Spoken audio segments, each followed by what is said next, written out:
ፈንቅል ኤሪ ሚዲያ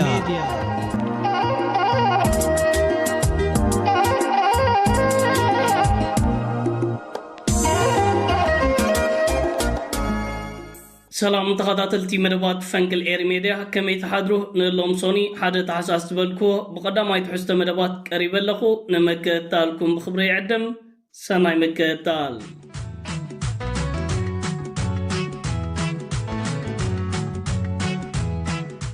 كبرات تغطلتي بتي قدام ينريا قداس زعبا نفلم اذا حد صار فيديو نكاتاتلا ملاشين قبر ملسن كهلونايو وينر هون አለ እንኳን ደስ አለሽ ጃኒ ምርጥ የቫርዳስ የሴቶች አለባበስ አሸናፊ ሆነሻል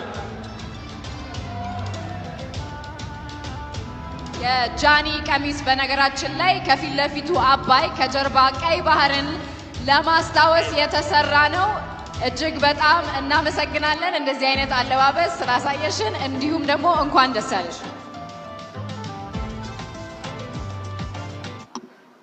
አመሰግናለሁ ወዳችኋለሁ كبرات تغطلتي كم كنكتاتلون كنعزبون ዝጽናሕና ካብ ግድብ ናብ ቀይሕ ባህሪ ዝብል ዲዛይን ክዳንያ ተኸዲና መጽያ ኣብዚ ዝሓለፈ መዓልታት ኣብ ኢትዮጵያ ናይ ቲክቶክ ሽልማት ዘካየደሉ መድረኽ ተኻይዱ ነይሩ ኣብቲ መድረኻትዩ ብከምዚ ዓይነት መንገዲ ነቲ ኣብ ልዕሊ ህዝብን መንግስትን ኤርትራ ዝግበር ዘሎ ኣዋጃት ኩናትን ዕቡድ ምንቅስቃስ ንባህርን ኣፍደገ ባህርን ጎስጓሳት ከካይድሉ ንዕዘብ ዘለና ኤርትራውያን ኣብ ገጻት ቲክቶክ ዝነጥፎ ነዚ ዝተኻየደ ከምዚ ዓይነት ናይ ሽልማት መድረኻት ዓበይቲ ጎስጓሳት ከካይድሉ ቀኒዮምን ነይሮም እቲ ዝተኻየደ ጎስጓሳትካ ተገንጢሉ ንዓናኒ ኤርትራውያን ካርመና ንዕዘብ ኣለና እዛ ሰብ እዚኣ ከምዚ ዓይነት ኣከዳድና ጌራ ዝመፀት ምስ ትዕውት ዝኾነ ሰብ ኣፍቃሪት ኮይና ኤርትራውያን ካ ነዚ ዝተዓወተ ሰብ ዓበይቲ ጎስጓሳትን ሓገዛትን ክተካይድሉ ተዓዚምና ነርና ስለዚ ንመን ንሕግዝ ኣቐዲምና እንተንፍልጥ ኣዝዩ ጽቡቕን ኣገዳስን ነይሩ ኣቐዲምና ዓበይቲ ሓገዛት ዝገበርናሎም ዓብ ምሕብሓብ ዝገበርናሎም ኢትዮጵያውያን ተገንጢሎም ኣብ ልዕሊና እንታይ ዓይነት በደላት የውርድለው እዚ ንከታተሎን ንዕዘቦን ዘለና ኩነታት ስለ ዝኾነ ርሑቕ ከይከድና ካብ ከም በዓል ደሳለን ከምኡውን በላይ መንገሻ ክንመሃር ይግባእ እዞም ሰባት እዚኦም ኤርትራውያን ኣብ ማሕበራዊ መራኸቢታት ንኽነጥፎ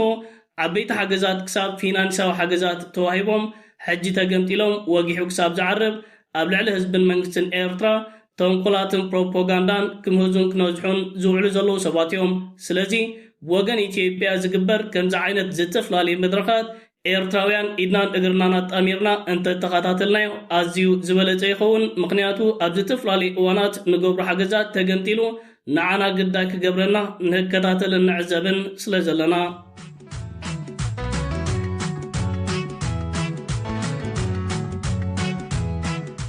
كبرات تغطلتي نابتي كالاي نوريا قداس زعبا نسجر مجشا كبر بريزيدنتي سياسة فوركي نا بورت سودانن نعبيتي مراخبيتات عالم عبلال كوينيو زركب زلو بفلايكا نمراخبيتات سرعات بلتقنان ناي بروباغاندا مسارحتاتومن ازي قداي السنابيدومن عالمات ايبلومي زركب زلو نتناي كبر بريزيدنتي سياسة فوركي مجشا نا بورت سودان زي انفوتو نمهابن كال بروباغاندا نمسرحن تمالي أبجت تويتر نحاسو جيناتات كزرقة تعزيمنا اتزت زرقة نحاسو جيناتات الجزيرة كم زرقحو أمسيل كايو بتنتات تغايدو زركب زلو أبورت سودان نايدرون متقعتات تغايدو أبكت ماسمراخا فتن علوان منقسي يكاد الزبل أرستات وهيبويو إذا قداي نمحبراوي مراخبيتات بفلايكا نجت تويتر كعلاق لغة عزيمنا إذا مصابات اليوم نعناني إرتاوين نهاجرنا إيرترا انت عينت كيف أنتم كلن يحاسبولنا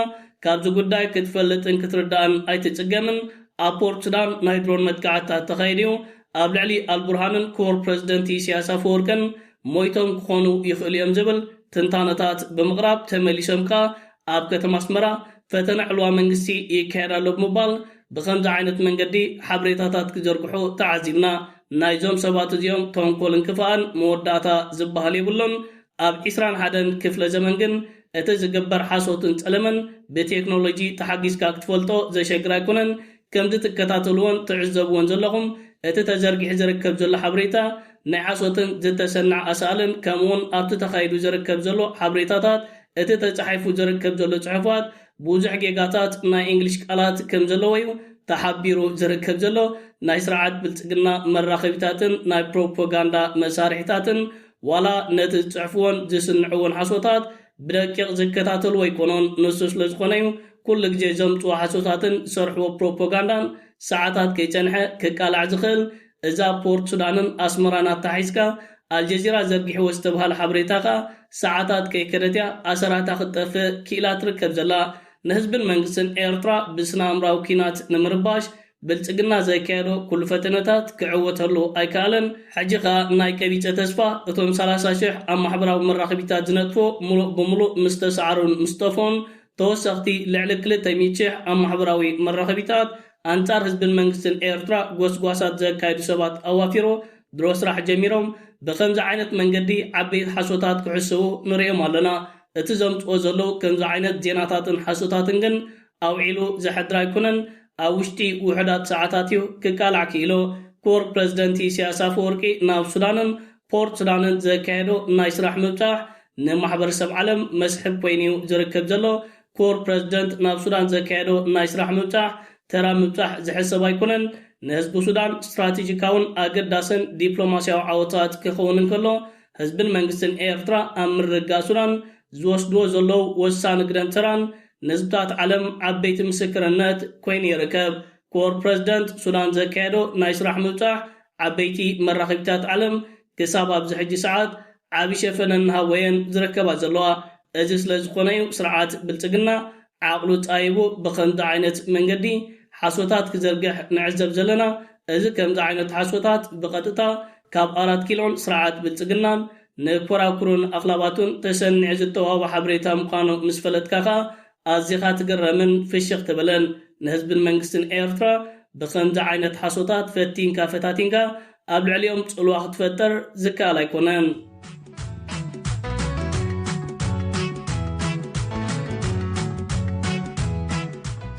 ክቡራት ተኸታተልቲ ናብ ሳልሳይ ንሪኦ ኣገዳሲ ዛዕባ ምስ እንሰግር ኣብ ሱዳን ዓበይቲ ምዕባለታት ተኸሲቶም ይርከብለው ድሕሪ መገሻ ክቡር ፕረዚደንት ኢሳያስ ኣፈወርቂ ናብ ሱዳንን ፖርት ሱዳንን ፍሎይሎ ውድብ ሕቡራት ሃገራት ንጉዳይ ሱዳን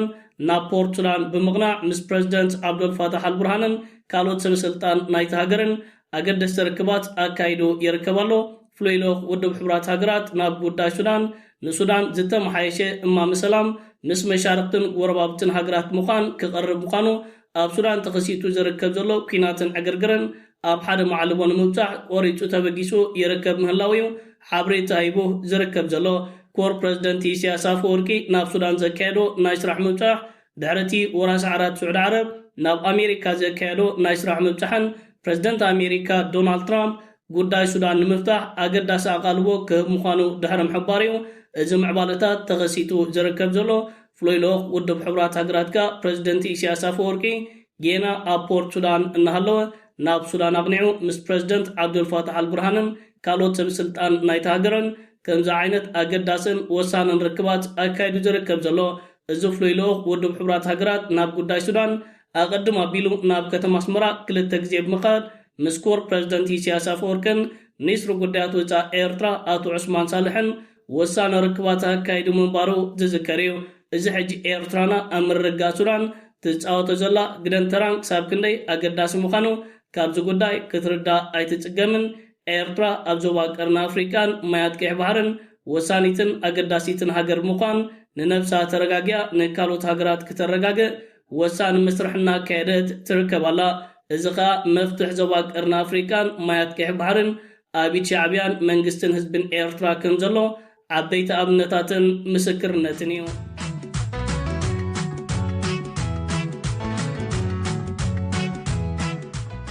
ክቡራት ተኸታተልቲ ናብ ትራብዓይ ናይ መወዳእታ ንሪኦ ዛዕባ ምስ እንሰግር ኣብ መንጎ ግብፅን ኢትዮጵያን ዘሎ ምሰሓብ ካብ ግዜ ናብ ግዜ እናኸፍአን እናባእሰን ይኸደሎ ኣብ ዘሎ እዋንን ሰዓትን ትማሊ ብወገን መንግስቲ ግብፂ መራኸቢታት ናይቲ ሃገር ጋዜጠኛታት ግድብ ህዳሴ ኢትዮጵያ ኣብ ዓበይቲ ሓደጋታት ወዲቑ ይርከብ ከም ዘሎ ሓበሬታታት ዘርጊሖም ይርከብለው ከምዚ ኣብ ስእልታት ንከታተሎን ንዕዘቦን ዘለና ግድብ ህዳሴ ኢትዮጵያ እቲ ካብቲ ግድብ ማያት ንታሕቲ ከፍስስ ዝግብኦ ዝተፈላለየ ዝተሰርሐ ትሕተ ቅርፂ እቲ ማያት ብግቡእ ናብ ታሕቲ ከፍስሶ ስለ ዘይከኣለ ስርዓት ብልጽግናን መንግስቲ ኢትዮጵያን ነቲ ግድብ ኮንትራት ዝሓዘ ኩባንያን ብካልእ መንገዲ ቢሎም ነቲ ማያት ንምፍሳስ ጻዕርታት የካይዱ ከም ዘለው እዚ ኸ እቲ ግድብ ኣብ ዓበይቲ ሓደጋታት ወዲቑ ይርከብ ምህላው ድሕሪ ምሕባር ኢትዮጵያ ንግድብ ህዳሴ ብግቡእ ከተመሓድሮ ስለዘይካልት 150 ሚልዮን ህዝቢ ሱዳንን ህዝቢ ግብፅን ኣብ ሓደጋታት ወዲቑ ይርከብ ከም ዘሎ እዚ ኸ ኢትዮጵያን ስርዓት ብልጽግናን ዝፈጥርዎ ዘለዎ ዓበይቲ ሓደጋታት እዩ ማሕበረሰብ ዓለም ብፍላይ መንግስቲ ኣሜሪካ ነዚ ጉዳይ ብዕቱብ ሒዙ ኣብ ሓደ መዓል ወከብ ትሕዮም ጻውዒታት ዘቕርቡ ዘለው ብመሰረት እዚ ዝቐርብ ዘሎ ትንታንን ሓበሬታን ናይ ሳተላይት ምስልታትን ግድብ ህዳሴ ኢትዮጵያ እቲ ማያት መፍሰሲ ተሰሪሑ ዝርከብ ዘሎ ትሕተ ቅርጺ ካብ ስራሕ ወጻኢ ስለ ዝኾነ እቲ ገደብ ልዕሊ ዓቐን ማይ ሒዙ ይርከብ ምህላው ንትሕተ ቅርጺ ናይቲ ገደብ ከንቋዕን ከፍርሶን ዝለዓለ ተኽሎታት ከም ዘለዩ ሓበሬታን መጠንቀቕታን ዝወሃብ ዘሎ ስርዓት ብልጽግና ካብ ገደብ ናብ ወደብ እናበለ ይዓብደሉን ይጽለለሉን ኣብ ዘሎ እዋንን ሰዓትን እቲ ገደብ ኣብ ከምዚ ሓደጋታት ወዲቆ ክትሰምዕ ኣዝዩ ዘገርምን ዘስደምምን ይኸውን ነገረ ኢትዮጵያ መወዳእታ ዝበሃል የብሉን መንግስቲ ግብፂ ምስ መሻርክቲ ሃገራትን ኣካላትን ብምዃን ንጉዳይ ግድብ ህዳሴ ኢትዮጵያ ኣብ ልዕሊኡ ስጉምታት ክወስድ ብምባል ሓያል ምንቅስቃሳት እናካየደ ይርከብ ክቡራት ተኸታተልቲ ፈንቅል ኤር ሚድያ ንሎም ኣዳልዩ ዝነበርኩ ቀዳማይ ትሕዝቶ መደባት እዚ ክትከታተልዎ ጨናሕኩም እዩ ዝመስል ነይሩ ኣብ ናይ ምሸት ብካልእ መደባት ክሳብ እንራኸብ ሰላም ወሰናይ ኣብ ዘለኹሞ ብሩኽ መዓልቲ ደቅሬ